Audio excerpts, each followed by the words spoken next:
मेहरापुर वेझो गोधू शाख वटि मुबैना पुलिस मुक़ाबिलो थियो आहे। हिकु ॾोहारी मारिजी वियो आहे। गोधू शाख वटि फुर जे इरादे सां बीठल हथियार बंदनि पुलिस ते फायरिंग कई आहे। पुलिस जी फायरिंग में आदि ॾोहारी ख़ुर्शीद बांभड़ मारिजी वियो आहे। संदसि साथी फरार थी वियो आहे। मुक़ाबले में मारिजी वियल ॾोहारी सिपाही एजाज़ खंडर जे क़त्ल में मुलवस हो। अहम ख़बर आहे असां शेयर करे रहिया आहियूं। मेहरापुर वेझो गोधू शाख वटि मुबैना पुलिस मुक़ाबिलो थियो आहे। हिकु ॾोहारी मारिजी वियो आहे। गोधू शाख वटि फुर जे इरादे सां बीठल हथियार बंदनि पुलिस ते फायरिंग करे ॾिनी। पुलिस जी जवाबी फायरिंग में आदि ॾोहारी ख़ुर्शीद बांभड़ मारिजी वियो आहे। संदसि साथी फरार थी वियो। मुक़ाबले में मारिजी वियल ॾोहारी सिपाही एजाज़ खंडर जे क़त्ल में मुलवस हो।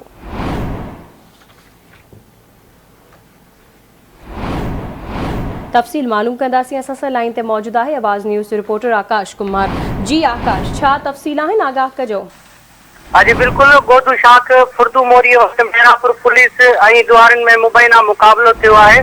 मुक़ाबले में हिकु ॾोहारी मारिजी वियो आहे ऐं संदसि साथी फरार थियण में कामयाब थी विया आहिनि। एसएचओ मेहरापुर इमदाद अली टालपुर चयो त असां गश्त करे रहिया हुआसीं त इतलाह मिलियो गोधू शाख फुर्दू मोरी वटि ॾोह जे इरादे सां बीठल आहिनि ऐं असां पहुतासीं त पुलिस खे ॾिसी फायरिंग शुरू करे ॾिनी।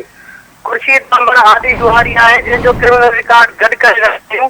मुक़ाबले में हिकु ॾोहारी ख़ुर्शीद बांभड़ मारिजी वियो ऐं संदसि साथी फरार थी विया, जंहिंखे जल्द गिरफ़्तार कयो वेंदो। मारिजी वियल ॾोहारीअ जो लाश मेहरापुर रूरल हेल्थ सेंटर आंदोल जो आहे, जंहिंजी सुञाणप पुलिस पारां ख़ुर्शीद बांभड़ तौर थी आहे। ठीकु आहे, वॾी महिरबानी आकाश अपडेट करण लाइ।